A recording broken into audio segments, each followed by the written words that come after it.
dit die waarheid wees, wat ons nou net gesing het. Mag dit die begeertes wees wat in ons harte brand, dat hierdie middelpunt van ons lewens sal wees. Mag dit die waarheid wees, Here, ons begeerte wees, dat hierdie vuur in ons lewens sal wees, die wind in ons syde sal wees. Halleluja, koning, wat 'n voorreg is het om hierdie liedjie te sing, nie uit ons gedagtes uit nie, maar uit ons harte uit. Nie uit gewoonte uit tradisie uit nie, maar met 'n nuwe oorgawe aan U volgend. Dankie vir U kosbare lied, dankie vir 'n kosbare geleentheid, waar ons saak met U weer kan regstel, waar ons kom sê, Here, wees hierdie middelpunt van ons lewens. Thank you, Lord Jesus, for your mercy and your grace. Dankie, Here, dat ons nie net uit gewoonte uit kom sing nie, dat ons nie uit gewoonte uit liedjies sing nie, maar dat ons in aanbidding voor U op ons knieë is, Here, en U aanroep, be the center of our lives, Lord. Thank you, Jesus.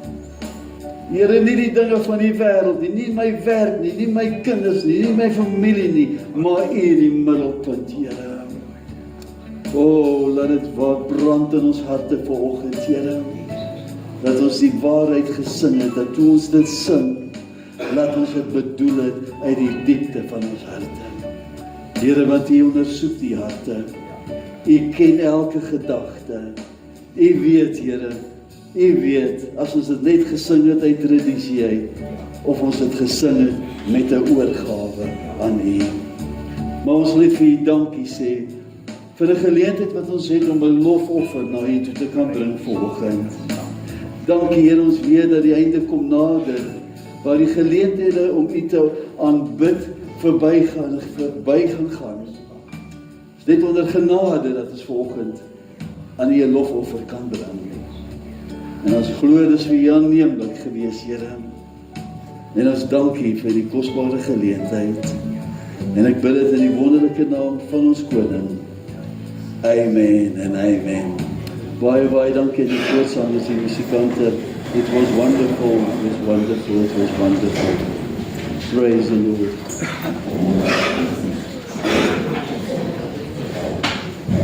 Ek wil U regtig aanmoedig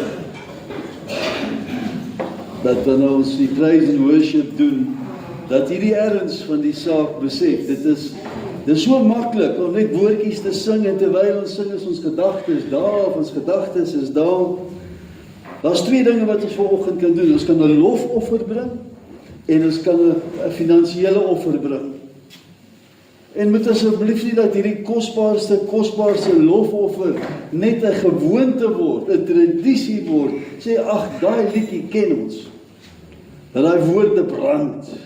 Praise the Lord. The midnight cry is the theme of this morning's scripture. The midnight cry. Die afgelope ruk het ons gekyk na die huidige bediening van Jesus. Ons het geleer dat hy is ons Heer. Ons het gesien hy is ons advokaat wat vir ons intree. Ons het hom geleer ken as ons hoë priester.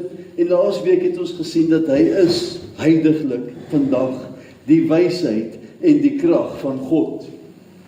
Maar vanoggend wil ons bietjie begin aan 'n rigting ingaan, en ons wil begin kyk na die toekomstige bediening van Jesus. Die toekomstige bediening van Jesus. Matthew 25 verse 6 says, "At midnight the cry rang out, here is the bridegroom. Here is the bridegroom, come out to meet him." My brother and sister, this midnight cry is close to happening.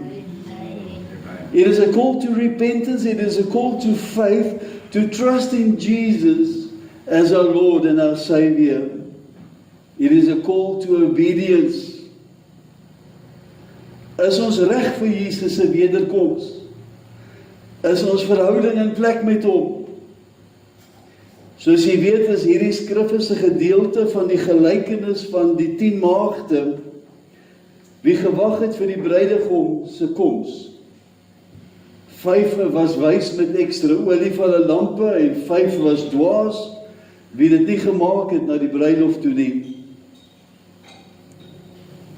Dit is interessant, dat die beslissende faktor in hierdie verhaal van die 10 maagde draai om die olie in die lampe.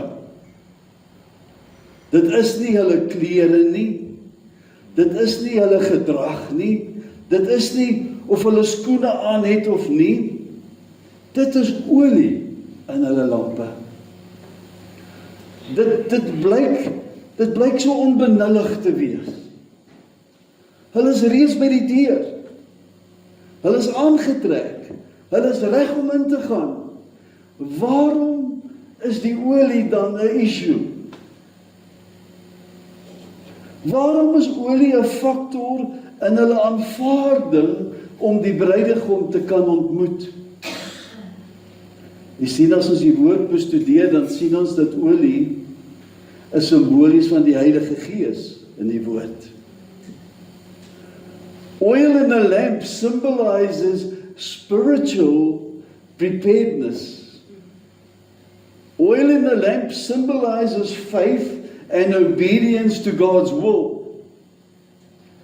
Oil in the lamp symbolizes the Holy Spirit who guides and empowers believers.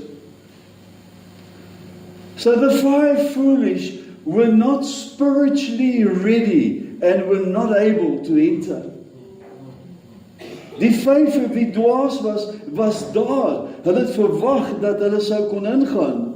They tried to get oil from the other. But the oil of the Holy Spirit cannot be given by a person. It is given in our relationship with Jesus.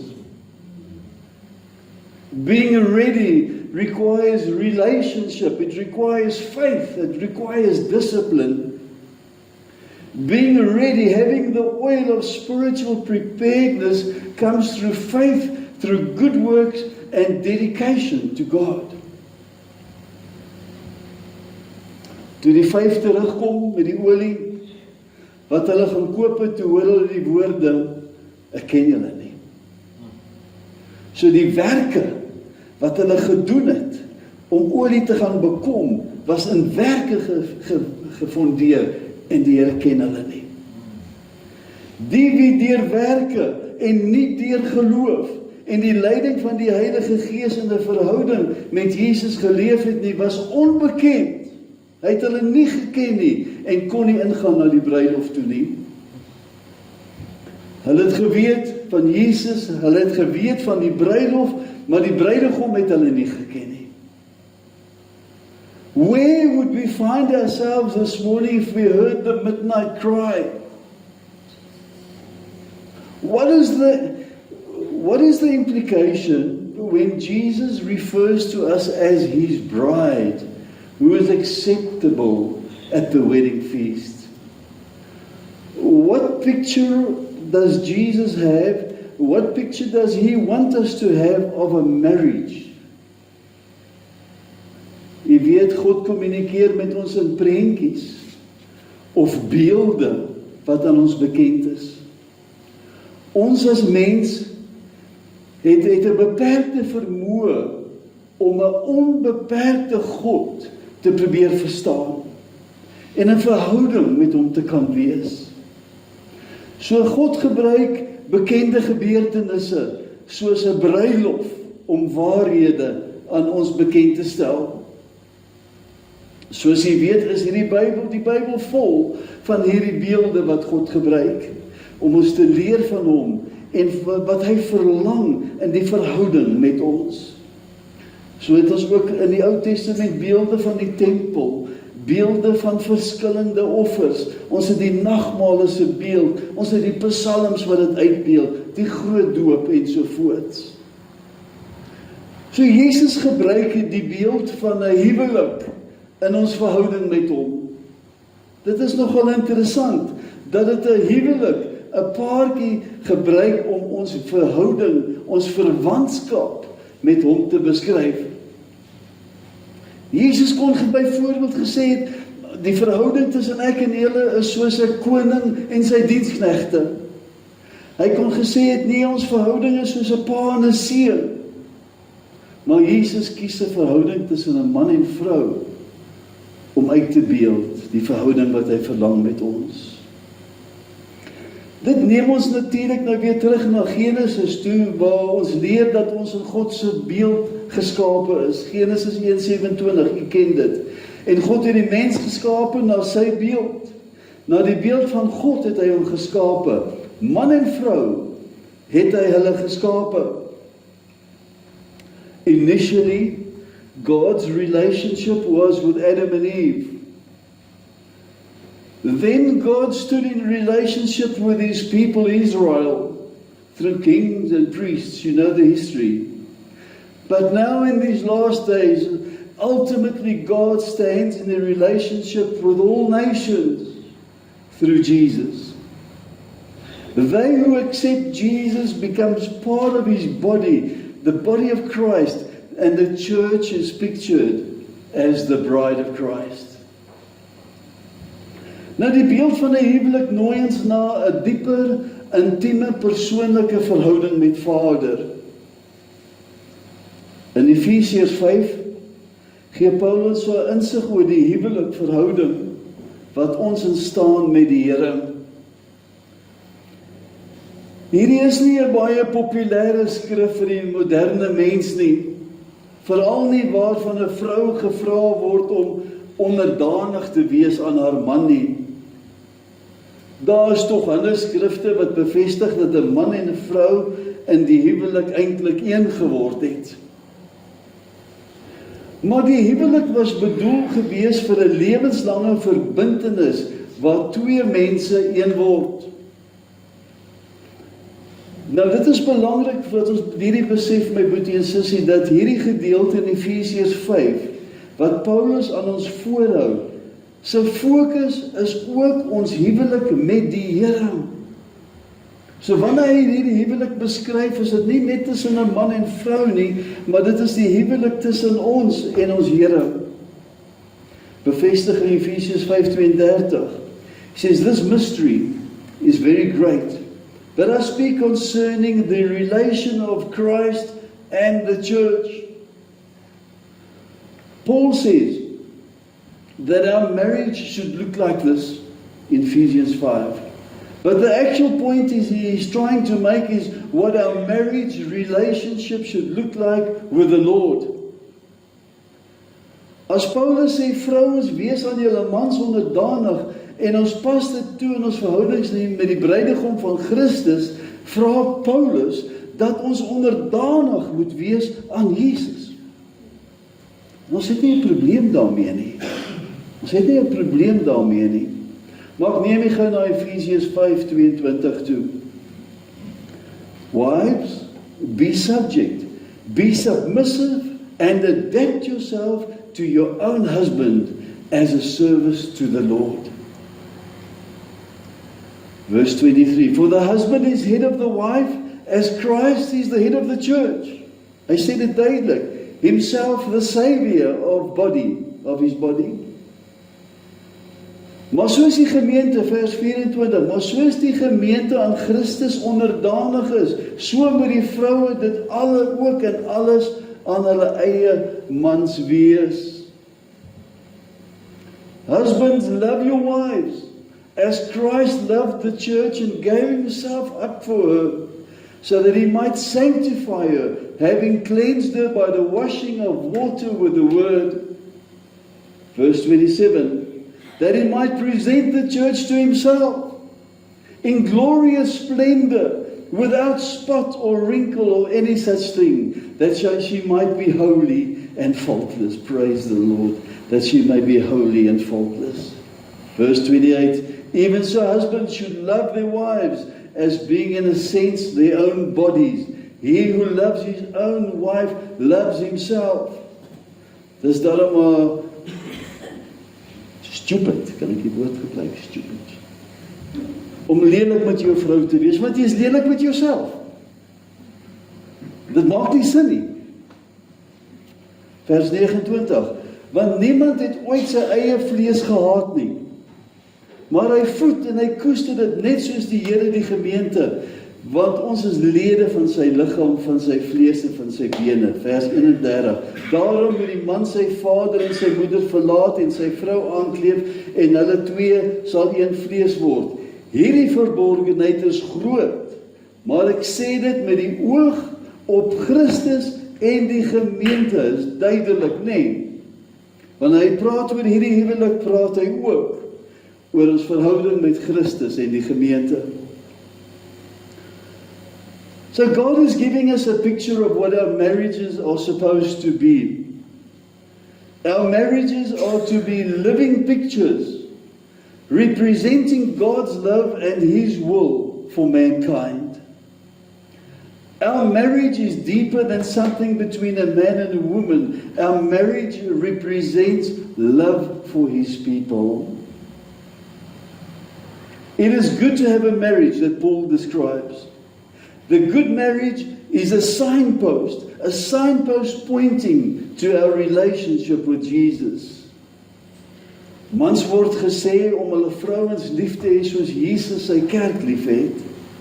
Met ander woorde, dit wys na selfopoffering. Dit is 'n beroep om op te offer, al ontvang ons dit nie terug nie. Luister die mans. Dis 'n beroep om op te offer, al ontvang ons dit nie terug nie. Dis 'n beeld van Jesus wie kruis toe is, terwyl ons nog sondaars was en sy liefde nie verstaan het nie.